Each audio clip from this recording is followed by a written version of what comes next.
Ghouls, goblins, ghosts, Greg. All of these are examples of scary and absolutely disgusting creatures.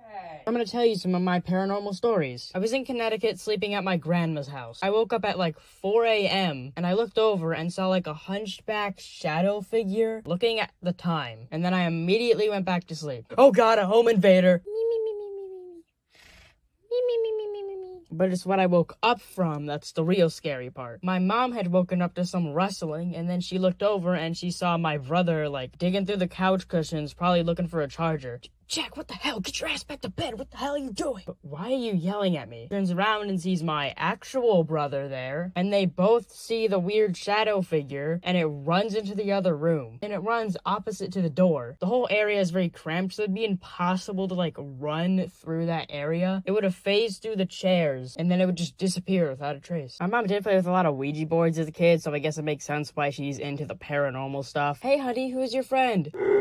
Alright, now on to the glowing ball story. So I was having a dream, and I noticed in the dream it was like too dark. I was like, huh, that's a little weird. And then I woke up because of that, and I was like, huh, it's a little too dark in real life, too. And then I realized that it was a power outage. I reached for my phone, but it was out of power, so I tried to plug it into the wall, and then I realized that the house was out of power, too. So I got my old iPad and used the home screen as the light. And that's when I noticed two glowing balls in my room. It was like an anglerfish light, almost. But when I turned on the iPad and it lit up the room slightly, they would just disappear. But when it automatically turned off, they would reappear. It was really strange, and keep in mind, it was pitch black in the room when the iPad would turn off. Eventually, I fell asleep, and I just never saw them again. Alright, here, you can have these back. Alright, and now on to the time when I was 12 and I got haunted by shadow figures. It was around the time where I was an iPad kid and I would just stay up so late and I thought it was sleep deprivation that were causing these weird shadow figures. Kill your entire family.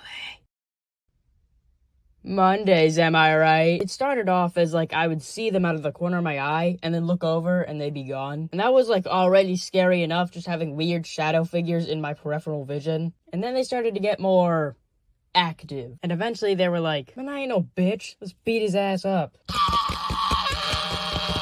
They unleashed their Joker arc upon me. The only way I could get rid of them was by blinking at them. They were running at me like full speed. One time I was on the top bunk and I saw one climbing up the ladder. And another time I saw a white one like running away from me, but he was probably just scared of my blinking powers. I'm the blinking champion. I've never lost a blinking contest. I mean, I suck at staring contests, but they never caught me. I am the best. I'm the best. And then one day they just kind of disappeared, and I've never seen them again. And that's all of my paranormal experiences that I can remember. So see you next time.